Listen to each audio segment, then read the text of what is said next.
Vous écoutez Radio Equinox, la chaîne du peuple.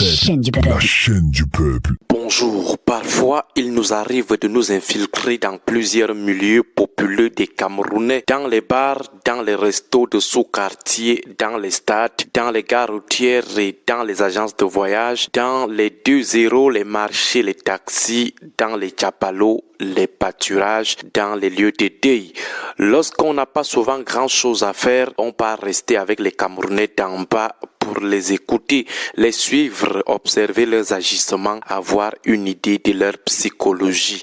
Tout ceci pour savoir s'ils sont conscients du chaos dans lequel l'ogre de 82 les a plongés. S'ils réalisent tout le tort que les gens du 6 novembre leur ont causé, s'ils mesurent les risques de guerre civile généralisée que le cartel de 82 ne fait que fortifier. C'est souvent pendant des heures dans notre petit coin en nous-mêmes, on les observe attentivement.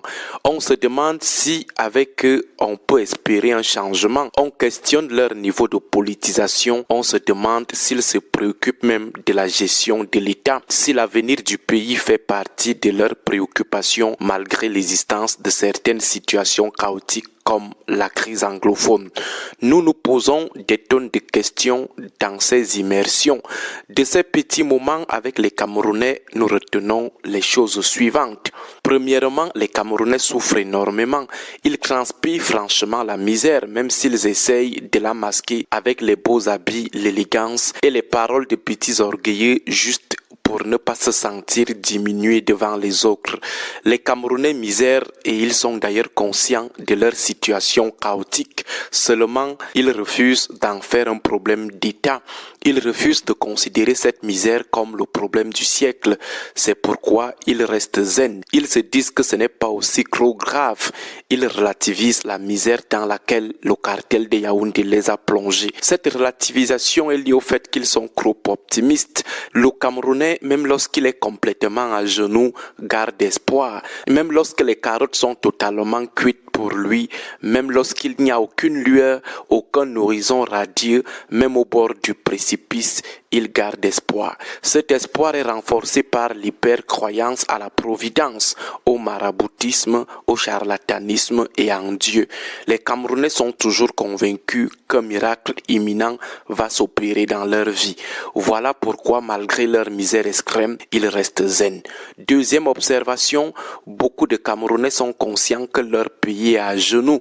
Ils savent que les choses se dégradent au jour le jour, la vie chère et les mauvaises choses, que les griots de Yaoundé se décrompent. Les Camerounais d'en bas sont conscients de ce que leur pays va mal, que le pays est mal gouverné. Ce n'est pas parce qu'ils sont calmes, ils savent que la gestion du pays est chaotique. Seulement, il y a quatre choses qui mettent le régime de Yaoundé à l'abri d'une révolte populaire sous réserve de la peur de la répression. 1. Les Camerounais sont pour la plupart des quasi-biaïstes, c'est-à-dire chez eux tout le monde est mauvais sauf Biya.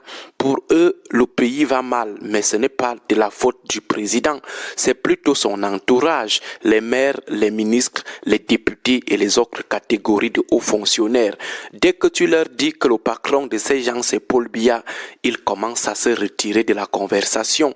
Certains se déversent même sur toi. 2. Les Camerounais accordent trop de circonstances atténuantes à Paul Biya. Ceux qui savent que c'est lui le chef d'orchestre de la décadence du pays lui trouvent toujours des moratoires. Certains mettent en avant son âge, c'est un patriarche. D'autres disent qu'il peut encore changer la donne. Les Camerounais croient à l'essentialisme du président. Ils se disent qu'après lui, ça sera l'impasse. S'il part là, nous sommes morts. Ils ne voient personne d'autre diriger le pays comme lui. Avec la malhonnêteté de plusieurs leaders de l'opposition et de la société civile, les retournements de veste, leurs appréhensions se renforcent. Pour eux, ceux qui veulent le pouvoir de Paul Biya feront pire. Mieux, ils restent donc avec le diable qu'ils connaissent. 4. Les replis identitaires et politiques. Troisième observation, les Camerounais sont certes conscients de la misère indescriptible qui s'abat sur eux, conséquence de la gouvernance, de la méchanceté et de l'égoïsme du cartel du 6 novembre, mais ils ne réalisent pas la profondeur du pécrin dans lequel ils se trouvent. Et cela est lié au fait qu'ils sont peu informés, sous-informés ou désinformés. peu sont au courant de la marche du pays. Même des situations graves comme la crise anglophone, ils font comme si ça se passait au Kenya ou au Ghana lorsqu'ils ne pensent pas qu'il n'y a plus rien dans cette zone. Ils ne sont pas au courant des ingrédients de la guerre civile généralisée que les blocs prétendant à la succession sont en train de rassembler en vue de la bataille finale, le grand soir. Les Camerounais ne voient vraiment pas le chaos venir. Ils se disent que tout ce qui se raconte là, ce sont des petits mots de déstabilisateurs, que la Vierge Marie protège le Cameroun, que jamais tous les pays peuvent connaître la guerre sauf le Cameroun. Ils vous disent comment nous avons plus de 250 ethnies, du coup le pays ne peut pas sombrer. On dirait que ce qui se passe au Nozo, c'est le voir bébé. On dirait que les autres pays d'Afrique qui ont connu ou qui connaissent la guerre civile n'ont pas aussi plusieurs ethnies. Cinquième et dernière observation, les Camerounais ne sont pas prêts pour le changement. Ce sont pour la plupart des conservateurs et en plus, ils ne sont pas prêts à se sacrifier pour un homme politique ou un parti politique. Ils peuvent se révolter, mais pour leurs problèmes à eux et de façon ponctuelle même, mais pas pour un homme ou pour un parti. Ils ne sont pas aussi peureux comme on le pense, juste qu'ils ne veulent pas faire les affaires d'un homme politique ou d'un parti politique. Ils préfèrent eux se faire écraser par le cartel. Bonne journée à tous. Radio Equinox 93 FM, la chaîne du peuple. 93 FM, la chaîne du peuple. La chaîne du peuple. Voilà, le troisième point m'intéresse parce que les Camerounais de plus en plus pensent vraiment qu'après Paul Biya, c'est le virage. Ça fait en sorte que beaucoup ne trouvent pas utile que tu leur présentes un autre candidat.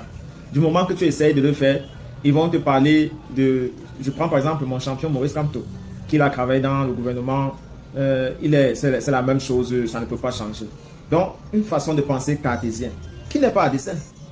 Parce que beaucoup sont fiers de leurs petits privilèges qu'ils ont dans ce régime.